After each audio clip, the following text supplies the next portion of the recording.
Hello again and welcome to Shed Talk, my weekly magazine video series looking at the keeping, breeding and showing of cage birds, with, as always, a particular focus on the exhibition style budgerigar. So what have we got in store for you in this week? Well, what I thought I'd do first of all is give a quick update on the 4 breeding pairs that we put down in the last episode, and just see how they're getting on. They've only been in the breeding cage for a week. But see whether there's been any progress in terms of them looking like they're going to go down and breed successfully for me in this early part of the breeding season. The other thing we've got is we've managed to put another pair down, and I'll talk a little bit about that in a minute and why we did that. I will of course also give a very quick look at the birds that were at the High Wycombe show. You may remember that I was lucky enough to be asked to judge at that particular show. Big thank you to those people that were at the show and looked after me at the show. It was really enjoyable to my first judging engagement, and everybody made me really welcome, and yes, just generally it made it a very pleasant experience. So we will have a quick look at some of the birds that were at that show. We won't forget this time, we will go out and have a quick look at what was going on outside in the finch and Fife flight, and see how we're getting on with the young zebra finches, but also where we are with the Fifes in terms of the molt out and rearranging that particular shed in preparation for the winter months and for showing some of the Fifes in the later Cage Bird Society shows. As always, if you enjoy the videos, don't forget to hit that like button. Do of course subscribe to the channel if you haven't yet done so, and please do comment. While I'm on the subject of commenting, I do apologise that I was a bit late replying to some of the comments. I normally like to reply on a Sunday morning, but as you're aware, I was out judging on that Sunday morning and I didn't have a lot of time on the Monday, so I think it was probably the Tuesday before I got round to answering those. Again, my apologies for that, but these things happen. Right, let's have a quick update on the 4 pairs that we've currently got down. So let's begin by talking about the pair 1, which are in cage number 1. This is the light green dominant pied outcross that we picked up from Terry Sadler, fairly older bird that we've paired to a proven hen. This was a light green cinnamon hen that was in last year, bred for us with the cobalt, if I remember rightly. And so this pair, we've opened the nest box on it. The hen has been in and out of the nest box. They do show quite a lot of compatibility. I have seen the cockbird feeding the hen. The hen has started to clear out the nest box. I will just, at the end of this, talk a little bit about the nest box. I know I mentioned that I use box and box type, but I don't use concave, so we'll talk a little bit about that once I finish the update. So she's started to clear that out, which is a good sign. All we're waiting for now is any signs of those slightly larger poos that the hen produces when she's getting ready to lay. So reasonably happy with so far how this particular pair is getting on. What about pair 2 in cage 2? So cage 2 then is another outcross that we picked up from Terry Sadler, and it's a Lutino, and we crossed that with a opaline cinnamon light green. You may remember it was slightly tipped, which is why we put it with the Lutino, so the Ino, to hopefully reduce some of that ticking. At the end of the last episode, I said that this hen was very keen to get into the nest box, and that previously she hadn't gone down, so I was quite hopeful this time round. Hopes have been, I wouldn't say dashed, but put back just a little bit. I've opened the nest box, and while she goes to the nest box and looks through the hole, she's not been into the nest box just yet. and there's no real sign that the Lutino and her are bonding particularly well. The Lutino spends a lot of time just looking at what's going on in the cage next to it. I don't know whether if I partition that off with a bit of cardboard that might help. I will think about that in the future. The hen, like I say, a little bit of interest in the nest box, but no real interest in the cockbird. I've seen no sign of feeding so far, so who knows. I will give this pair a little while to settle in, and hopefully that they'll begin to bond a bit better and we may get something off of this pair. Otherwise, what I might do is split them, perhaps give the hen another cockbird, and give this cockbird a slightly different hen. So pair 2, still waiting really for her to go in there and start clearing it and to see some signs of bonding between the cockbird and the hen bird. So that's pair 2. We'll now move on to pair 3, which are in cage 3. So cage 3, the cage that's directly behind me, in this particular cage we've got another outcross. It was the Watts outcross, you may remember, and we've paired that to a yellow-faced grey. Again, seem to be really compatible. The hen is spending a fair bit of time in the nest box. Again, she started to clear it out, and the cockbird is showing lots and lots of interest in the hen every time she goes in there. So we've got compatibility between the cock and the hen bird, and we've got the hen showing lots of interest in the nest box. So once again, with this pair, what we're waiting on now is for the hen to begin to show those early signs that she is about to lay. So again, the big poos in the bottom of the cage, and that sort of thing. I haven't seen the cock feed the hen, but I suspect he is, and if not, it won't be very long before he does start feeding her. So I think we are, touch wood, going to be in with a little bit of success with this particular pair, and you know, we're looking good. So far it's, you know, pair 1 good, pair 2 coming and ahhing, pair 3 good. So that's pair 3. The final pair we'll look at is the pair that are in cage number 4, which is the first of the pairs that contain both birds are my own bred birds. So let's move on then and talk a little bit about the pair that's in cage 4.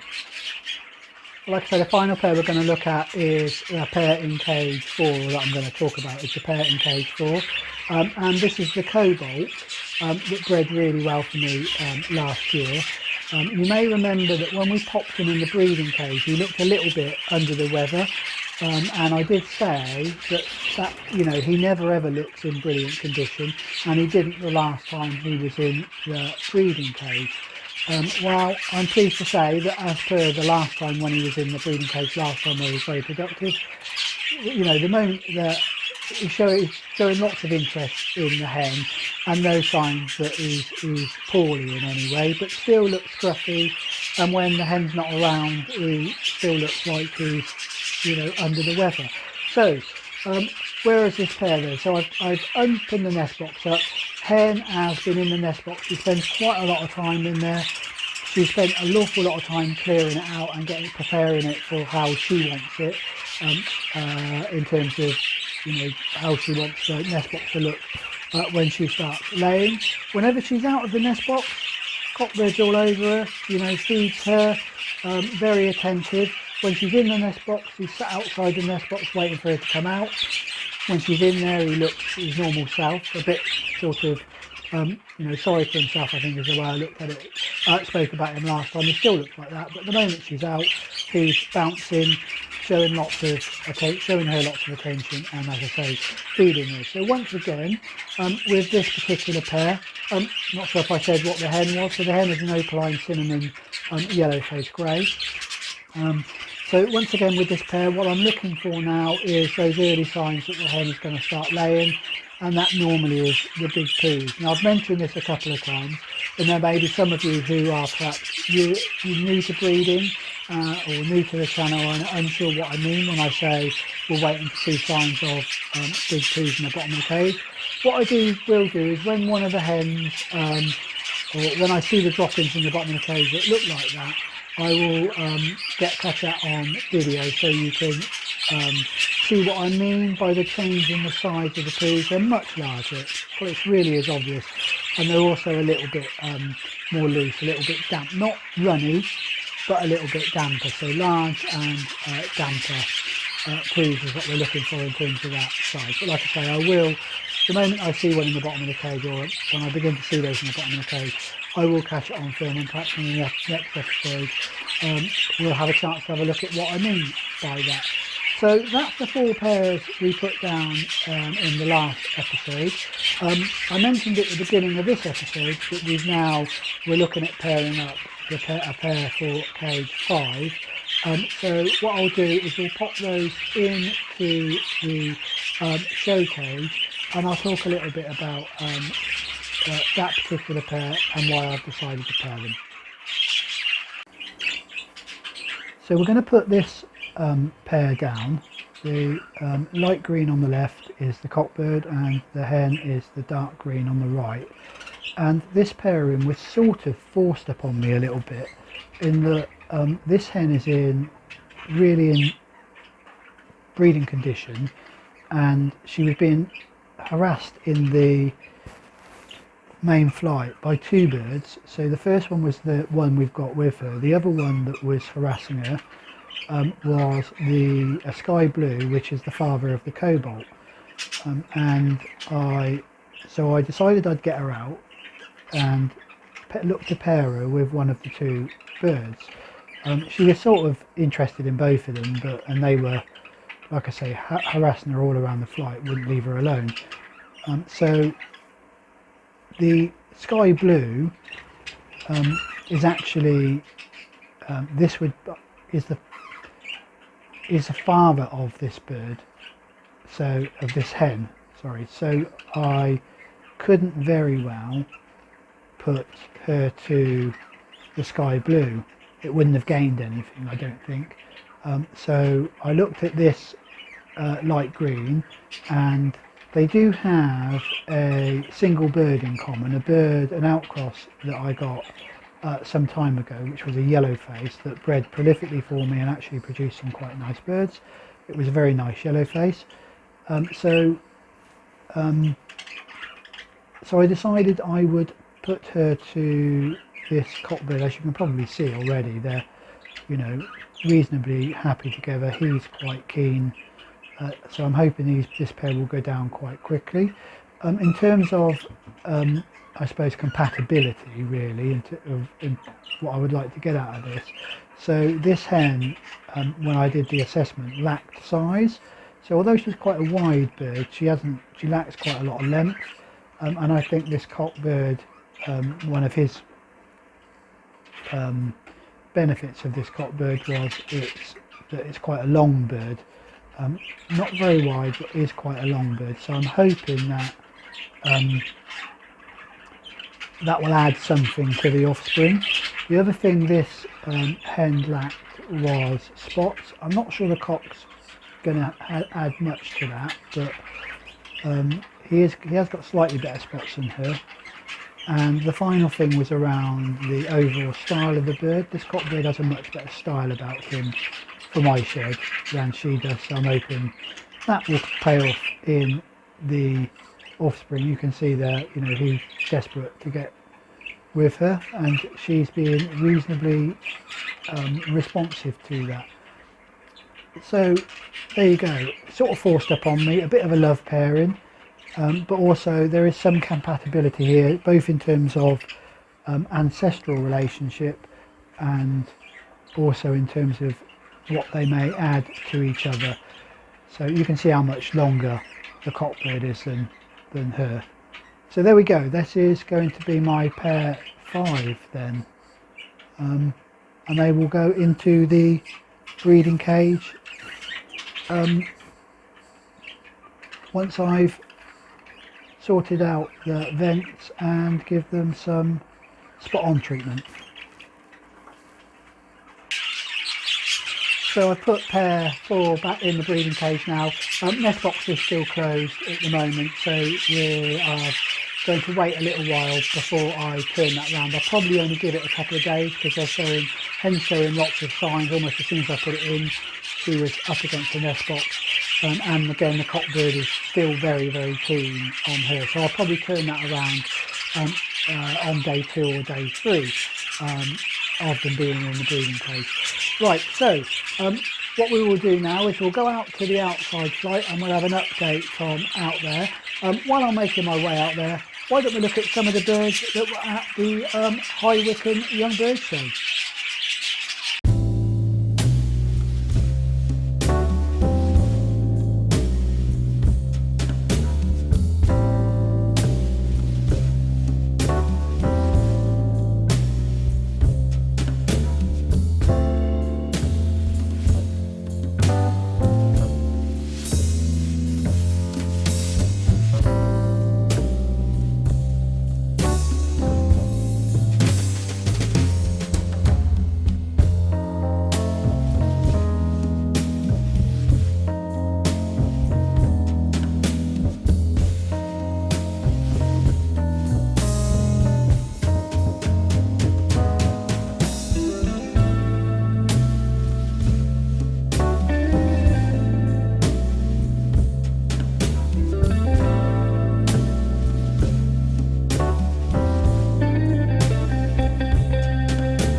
So here we are out here in the Finch and Fife flight with a very autumnal day, it feels like. I know we're just starting autumn, but it feels very autumnal.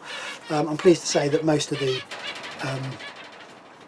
issues around Storm Agnes and that seem to have missed us, so that was at least one bit of good news. I hope there wasn't too much damage caused for those of you who were at the effects more. Anyway, let's start by talking about Fifes in Fifes from breeding to bench.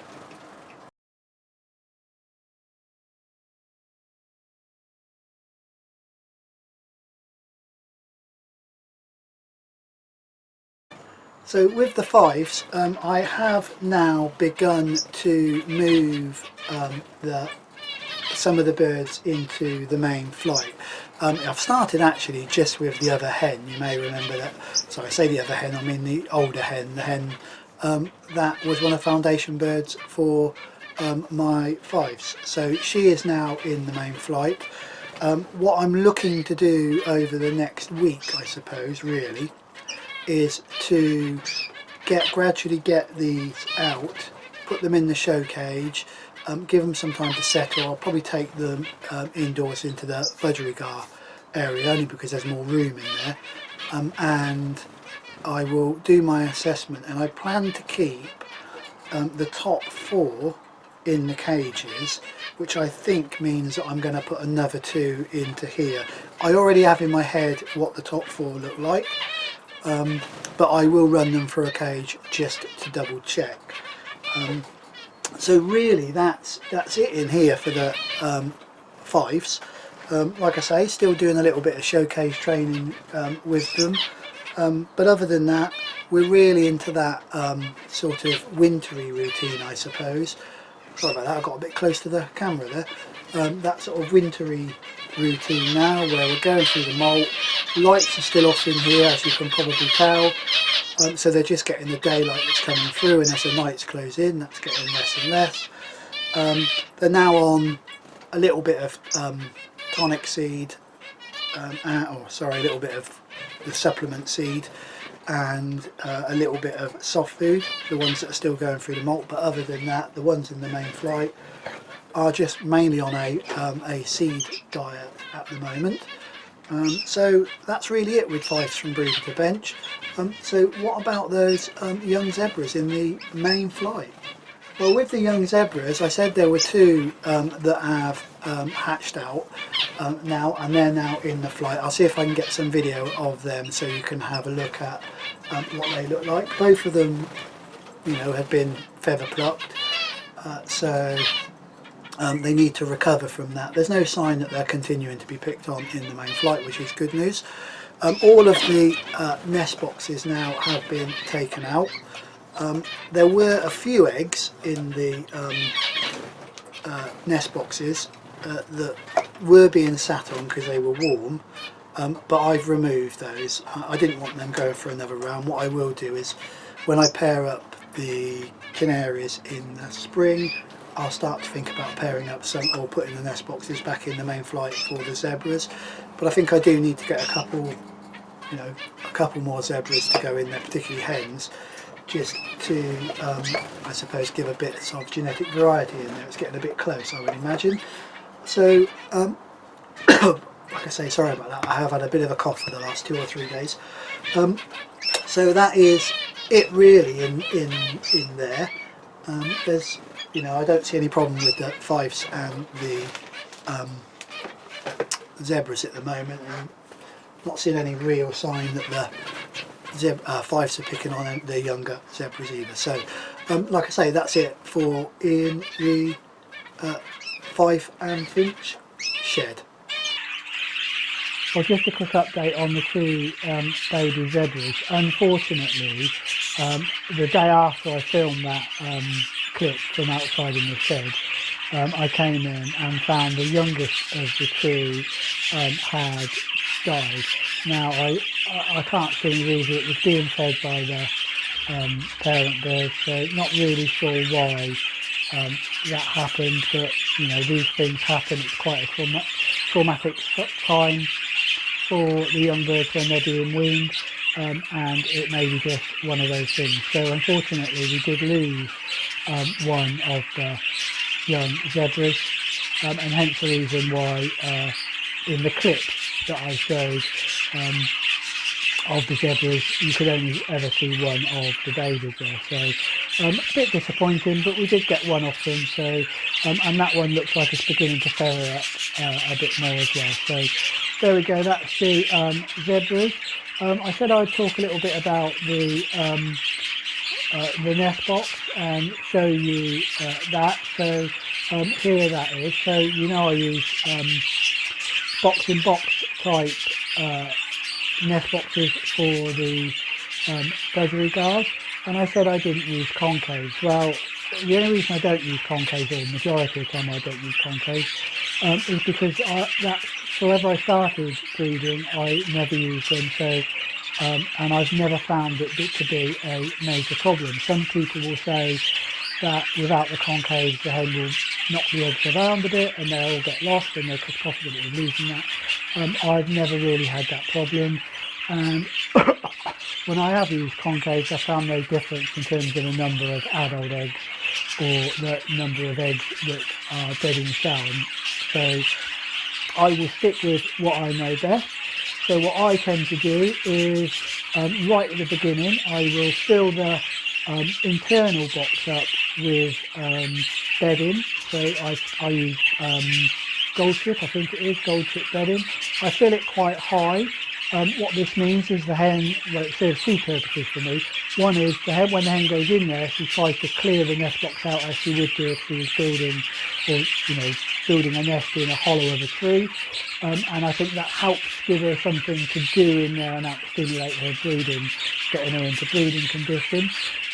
Secondly, what it does is it means I can very quickly see whether a hen has been in the nest box or not, because the bedding will have been disturbed. The potential hazards of this method are that some hens are more thorough than others, and so you'll have some hens that will clear it out almost completely and just leave a bare floor, which is no good for the eggs. There does need to be some bedding in there to stop the eggs from rolling about. If I have a hen that does that, I'll add a little bit once she starts laying, because I found that once the hen starts laying she won't bother clearing the nest box anymore.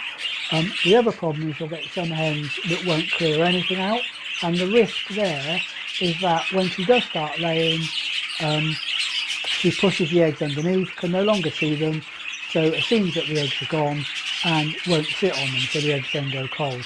If I've got a hen that does that, the moment I see that she's laying, I will remove the majority of the bedding, and I will then so there's just a small layer at the bottom, enough to hold the eggs still and in place, and I then find that the hen's quite happy with that. I've never had a problem with her suddenly deciding to abandon. So that's what I do with the nest boxes. And on that's just about all we've got time for in this episode. So once again, as always, thank you for watching, and until the next one, please stay safe and enjoy your birds.